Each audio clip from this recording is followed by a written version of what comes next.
मत्ती अध्याय 7।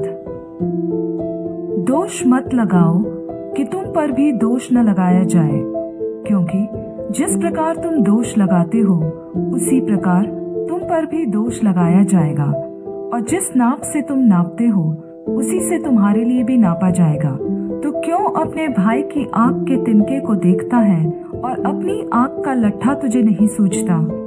जब तेरी ही आंख में लट्ठा है तो तू अपने भाई से कैसे कह सकता है, ला मैं तेरी आंख से तिनका निकाल दूं? हे कपटी, पहले अपनी आंख में से लट्ठा निकाल ले, तब तू अपने भाई की आंख का तिनका भली भांति देख कर निकाल सकेगा। पवित्र वस्तु कुत्तों को न दो और अपने मोती सूअरों के आगे मत डालो, ऐसा न हो कि वे उन्हें पांव तले रौंदे और पलट कर तुमको फाड़ डाले।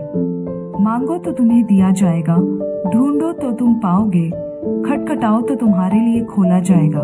क्योंकि जो कोई मांगता है उसे मिलता है, और जो ढूंढता है वह पाता है, और जो खटखटाता है उसके लिए खोला जाएगा।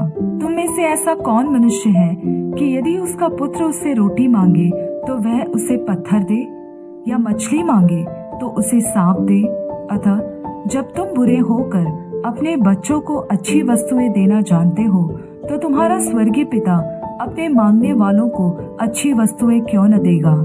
इस कारण जो कुछ तुम चाहते हो कि मनुष्य तुम्हारे साथ करे, तुम भी उनके साथ वैसा ही करो, क्योंकि व्यवस्था और भविष्यद्वक्ताओं की शिक्षा यही है।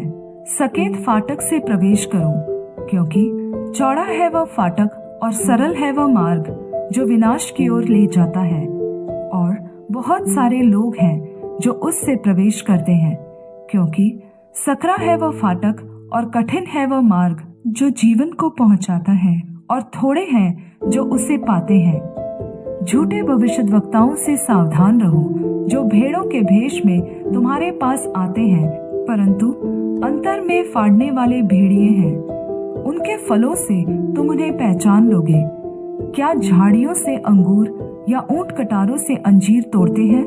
इसी प्रकार हर एक अच्छा पेड़ अच्छा फल लाता है, और निकम्मा पेड़ बुरा फल लाता है। अच्छा पेड़ बुरा फल नहीं ला सकता, और न निकम्मा पेड़ अच्छा फल ला सकता है। जो पेड़ अच्छा फल नहीं लाता वह काटा और आग में डाला जाता है। अतः उनके फलों से तुम उन्हें पहचान लोगे।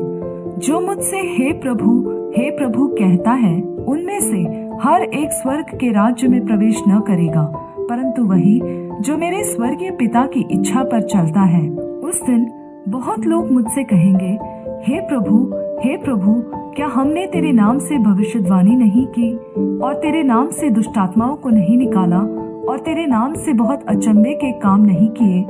तब मैं उनसे खुलकर कह दूंगा, मैंने तुमको कभी नहीं जाना। हे कुकर्म करने वालों, मेरे पास से चले जाओ। इसलिए जो कोई मेरी ये बातें सुनकर उन्हें मानता है, वह उस बुद्धिमान मनुष्य के समान ठहरेगा जिसने अपना घर चट्टान पर बनाया, और बारिश और बाढ़ें आई और आंधियां चली और उस घर पर टक्करें लगी, परंतु वह नहीं गिरा, क्योंकि उसकी नींव चट्टान पर डाली गई थी। परंतु जो कोई मेरी ये बातें सुनता है और उन पर नहीं चलता, वह उस मूर्ख मनुष्य के समान ठहरेगा जिसने अपना घर रेत पर बनाया, और बारिश और बाढ़ें आई और आंधियां चली और उस घर पर टक्करें लगी, और वह गिरकर सत्यानाश हो गया। जब यीशु ये बातें कह चुका तो ऐसा हुआ कि भीड़ उसके उपदेश से चकित हुई, क्योंकि वह उनके शास्त्रियों के समान नहीं, परंतु अधिकारी के समान उन्हें उपदेश देता था।